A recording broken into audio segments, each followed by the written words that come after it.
The official campaign period in the run-up to the 2021 Armenian snap parliamentary elections has come to a close on June 18th, just 2 days prior to Election Day. Yesterday, acting Prime Minister Nikol Pashinyan and his civil contract party held their final rally in Yerevan's Republic Square. The Prime Minister and his supporters then marched from Republic Square to the Opera House. Business magnate and leader of the Prosperous Armenia Party, Gagik Tsarukyan, too held the final rally for his campaign in Freedom Square, just by Yerevan's Opera House. Today, former President Robert Kocharyan and his Armenia Alliance electoral bloc are holding their final rally as well, in Republic Square. With the official campaign period over, no campaign events can take place tomorrow, according to campaign rules. On June 20th, Armenians will be able to head to the polls from 8 AM until 8 PM, with the count expected to start in the early hours of the morning of June 21st. The results of the election are expected on June 21st as well.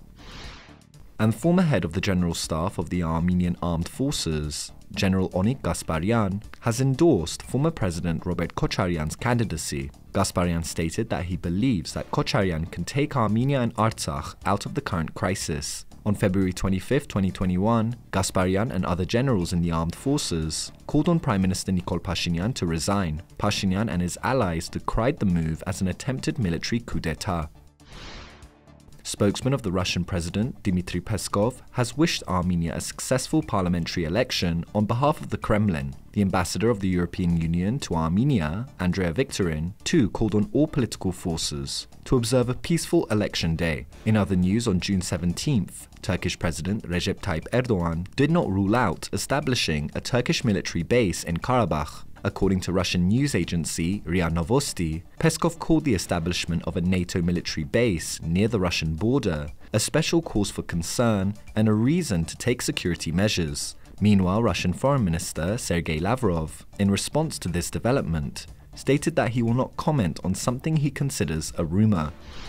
And in the latest edition of Frontlines with Karnik Kerkonyan and Garobi Ghazaryan, the leader of the Sovereign Armenia Party, David Sanasaryan, explains his party's platform and why there is a need for new ideologies and people in Armenian politics. And finally, CivilNet investigated the first 20 candidates running for parliament from each of the 26 parties participating in the elections on June 20th. The investigation showed that at least 32 candidates from all the parties running either have criminal charges levied against them or are currently in the midst of ongoing criminal cases. CivilNet has done a rundown video outlining the most prominent cases.